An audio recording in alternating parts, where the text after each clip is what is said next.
हमारे बीच पधार चुके हैं, उनका चित्तौड़ विधानसभा क्षेत्र के सभी कार्यकर्ताओं की ओर से हृदय की गहराइयों से कोटि कोटि स्वागत, अभिनंदन। आप हमारी दिलों के राजा हैं, आप हमारे दिलों के बादशाह हैं, आप हमारी विधानसभा और हमारे राज्य की सिरमौर हैं। चित्तौड़गढ़ विधानसभा क्षेत्र के सभी कार्यकर्ताओं की ओर से आपका कोटि कोटि स्वागत, अभिनंदन। कांग्रेस आई, कांग्रेस आई, कांग्रेस आई। सोनिया गांधी, सोनिया गांधी, राहुल गांधी। राजस्थान सवर गो, लोट मारा राज में यो राजस्थान सवर गो।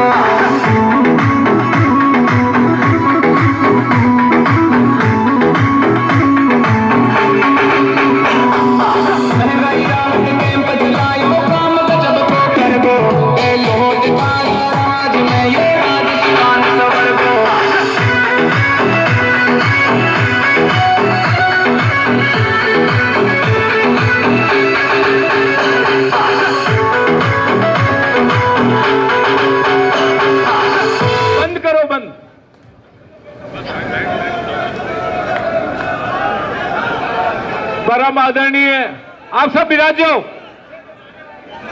परम आदरणीय राजस्थान के जननायक और पूर्व मुख्यमंत्री आदरणीय अशोक गहलोत साहब, चित्तौड़ की इस पावन धरा पे आपका हार्दिक स्वागत और अभिनंदन। मैं सिर्फ 1 मिनट और लूंगा। सबसे पहले तो चित्तौड़ के सभी लोगों को बहुत खुशी हुई कि आप दादा बन गए, इसके लिए जोरदार ताली बजा के आपका। वैभव जी को पुत्र रत्न की प्राप्ति हुई। चित्तौड़ के अंदर जो विकास आपने दिया, उसकी बदौलत ही कि आज कांग्रेस का हर व्यक्ति शान से अपने गांव में खड़ा होकर के बीजेपी के लोगों से मुकाबला कर रहा है। आज ये सिर्फ 24 घंटे की तैयारी है। मैं आपसे यही निवेदन करूंगा कि आप वापस पंचायत राज के चुनाव के पहले एक बार आकर के चित्तौड़ विधानसभा को आप अवश्य संभालें, जिले को अवश्य संभालें। ये रिसोर्ट आपका है। मैंने सब कार्यकर्ताओं को एक ही बात कही थी कि गहलोत साहब जब पधारेंगे तभी इसका विधिवत उद्घाटन होगा और आप सबका स्नेहबोध गहलोत साहब के साथ होगा। तो आज सबका इनका आज इस तरह से अपने होटल का शुभारंभ भी है और मैं अपनी बात को विराम देता हुआ और कल 3-4 दिन पहले की जो एक सुखद तस्वीर आपकी और सचिन पायलट जी की आई और जो कल आप पधारे, उसका सबको बहुत बहुत खुशी है। मैं अपनी बात को विराम देता हूं। आप जैसा जन नेता एक सदी में पैदा होता है। हजारों बरस नरगिस अपनी बेनूर पे रोती है, बड़ी मुश्किल से पैदा होता है चमन में दीदावर। वो नाम है अशोक गहलोत का। हम 100 जन्म भी ले लें, लेकिन आप जैसा व्यक्तित्व इस राजस्थान के अंदर न तो नेता के रूप में आ सकता, न एक अभिभावक के रूप में आ सकता, न एक जनसेवक के रूप में आ सकता, न एक मुख्यमंत्री के रूप में आ सकता है। जोरदार ताली बजा के गहलोत साहब का स्वागत करो। अशोक गहलोत, अशोक गहलोत। धन्यवाद।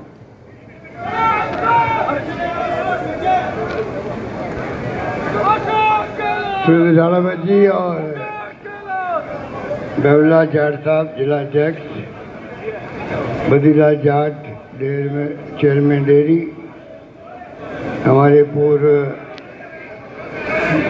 ब्लॉक अध्यक्ष लोकचंद जी जाट, पूरी लंबी लिस्ट है। दिनेश कोटनिया जी, धर्मेंद्र राठौड़ साहब हमारे संग आए हुए हैं, पवन जी गोदारा, खड़गे साहब ने, राहुल जी ने प्रोग्राम दिया है संविधान बचाओ। स्टेट लेवल पर, फिर डिस्ट्रिक्ट लेवल पर और फिर ब्लॉक लेवल पर। उसके मायने क्या है? हम जो आज तकलीफ पा रहे हैं, पूरा देश के अंदर इतना तनाव का माहौल बन गया है, पक्ष विपक्ष के बीच में जैसे कोई दुश्मनी हो। लोकतंत्र के अंदर पंचायत हो, चाहे वो नगर पालिकाएँ हो, चाहे विधानसभा हो या लोकसभा हो, अगर सरकार है, पक्ष है, तो विपक्ष भी है। ये कायदा होता है। पर दुर्भाग्य से जो है विपक्ष के साथ में जो व्यवहार जो किया जा रहा है, वो आप देख रहे हैं पूरे देश के अंदर चाहे जुडिशरी हो, जहाँ हमें विश्वास होता है कि अगर पुलिस न्याय नहीं करेगी तो हम लोग कोर्ट में जाएंगे। कोर्ट दबाव में आ गए हैं तो संविधान कहाँ रहा? संविधान कहता है सबको समान रूप से बोलने का अधिकार है, अपनी बात कहने का अधिकार। आम जनता को कितना तकलीफ होगी कि हमने वोट किसी को दिया, जीत कोई गया है। ये लोकतंत्र फिर कहाँ रहा? आज दुनिया भर के अंदर हमारी तारीफ होती है कि हम लोकतंत्र के सिपाही हैं। हिंदुस्तान 140 करोड़ की जनता का देश है। महात्मा गांधी का, पंडित नेहरू का, सरदार पटेल का, मौलाना अबुल कलाम आज़ाद का वो देश जो है लोकतंत्र को 70 साल के बाद में भी जिंदा रखा है। पाकिस्तान की तरह वहाँ बार बार सैनिकों को शासन नहीं हुआ है। कितनी बड़ी बात है। आज आपका मान सम्मान होता है। गांव में जाते हैं तो पैरों में हाथ लगाते हैं हम लोग बुजुर्गों के, चाहे दलित हो, पिछड़ा हो, कोई भी व्यक्ति हो, किसी जाति धर्म का हो, वो सम्मान देते हैं। सम्मान देना पड़ता है क्योंकि ये वोट का मालिक वो भी है। ये अधिकार जो छीना जा रहा है, इलेक्शन कमीशन दबाव में है, वोटर लिस्टें कम कर देता है, बढ़ा देता है, पता नहीं पड़ता कैंडिडेट को भी। तो ये जो इनकम टैक्स, ईडी, सीबीआई के छापे पड़ रहे हैं, प्रधानमंत्री जी खुद कहते हैं कि ये अमुक नेता जो है मां भ्रष्ट है, और 2 दिन बाद में उसको महाराष्ट्र के अंदर पार्टी में ले लिया और वित्त मंत्री बना दिया, खजाना के मंत्री बना दिया। इसको क्या कहेंगे हम लोग? राहुल गांधी जो बार बार बोल रहे हैं कि हमें संविधान बचाने का मतलब यही है, सभी काम जो देश में हैं, चाहे पंचायत का हो, चाहे नगर पालिका का हो, विधानसभा के हो, लोकसभा के हो, चुनाव भी निष्पक्ष हो, सबको न्याय मिले, जो कानून में लिखा हुआ है अधिकार हमारे पास काम रहे। अगर वो अधिकार खत्म हो गया, आप मान के चलिएगा आप हम लोग कहाँ जाएंगे? क्यों हमारी बात सुनेगा? इसलिए कहने की बातें बहुत है। मैं रामलाल जो मेरा हमारे विधायक हैं, उन्होंने संविधान बचाओ रैली रखी है प्रतापगढ़ के अंदर। प्रोग्राम तो मेरा वो बना। अब मैं देखता हूँ कि चित्तौड़गढ़ के अंदर आप इतनी बड़ी तादाद में बैठे हुए हो, इतना मुझे घर महसूस हो रहा है, मैं शब्दों में व्यक्त नहीं कर सकता। ये विपक्ष वाले कहते हैं कांग्रेस है कहाँ? ये कांग्रेस यहाँ बैठी हुई है, कांग्रेस है, बताइए आप। अरे कांग्रेस तो वो पार्टी है जो देश के अंदर हर गांव में, हर घर में आपको एक एक आदमी मिलेगा उसका, एकमात्र पार्टी। उत्तर दक्षिण में तो बीजेपी है ही नहीं, थोड़ी बहुत पैदा हुई है कर्नाटक के अंदर, ना केरल में, ना तमिलनाडु में, ना आंध्र में, ना तेलंगाना में। अभी उड़ीसा में पहली बार आई है, धोखा दे के वहाँ के मुख्यमंत्री को फटाफटू करके उनको घर बैठा दिया और खुद सरकार में आ गए उड़ीसा के अंदर। उसे दोस्ती की, दोस्ती में धोखा दिया, सरकार बना दी। ये बीजेपी वाले जहाँ जाते हैं ऐसे ही गठबंधन करते हैं। तो ये फासिस्ट लोग, इनका वोटों के राज में कोई भी इनका विश्वास नहीं है। ये फासिस्ट लोग हैं, मुकुट पहना हुआ लोकतंत्र का, और उस प्रकार से राजनीति कर रहे हैं। इसलिए मैं कहना चाहूँगा, बातें करने को बहुत सारी है, कभी आएंगे या झालावाड़ी कोई अध्यक्ष जी बुलाएंगे सम्मेलन, तब अपन बैठ के बातचीत भी करेंगे। बातें कहीं इतनी कम है, कहने का मतलब ये है बातें कहीं इतनी कम है। आप अखबार पढ़ते हैं, रेडियो तो आजकल कम सुनते लोग, टीवी देखते हैं कई लोग, पर टीवी भी लोगों ने देखना कम कर दिया। आजकल सोशल मीडिया ज़्यादा देखते हैं। सोशल मीडिया में जो टेलीफोन है, मोबाइल, उसके अंदर पूरी खबर आती है, नौजवान पीढ़ी उसी को काम करती है। इसलिए मैं कहना चाहूँगा कि कांग्रेस पार्टी का इतिहास बहुत शानदार है, कुर्बानी का है, त्याग का, बलिदान का है। आज देश को आवश्यकता कांग्रेस की है।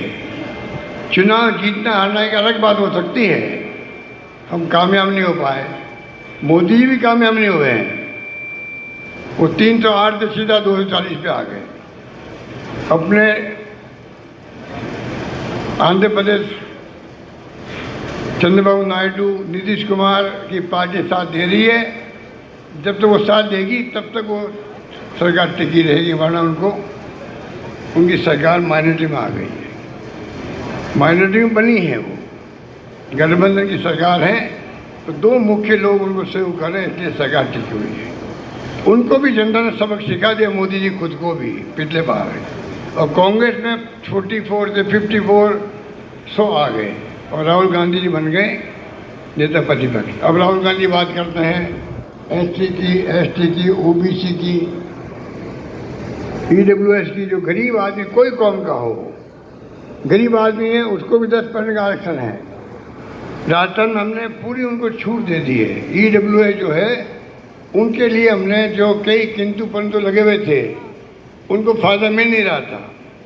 हमने तमाम किंतु परंतु हटा दिए। आज EWS के लोग 10% आरक्षण है। कोई कौम का हो, कोई धर्म का हो, जो SC ST OBC में नहीं आता है, उनको भी लाभ मिलने लग गया है। ये सोच है कांग्रेस की। राहुल गांधी ने कहा जाति की जनगणना करनी चाहिए। जितने आपके SC ST OBC या कोई कौम का है, सबकी जाति 1931 में 31 में जनगणना हुई थी हर जातियों की। अब पहली बार राहुल गांधी ने उठाया मुद्दा, खड़गे साहब ने उठाया। आखिर में सरकार को झुकना पड़ा है। अभी 1 महीना पहले कैबिनेट में फैसला किया मोदी जी ने, हम लोग अगली जनगणना में जाति की जनगणना भी करवा देंगे। ये आप सोच रहे इतना बड़ा निर्णय वहाँ पे हुआ।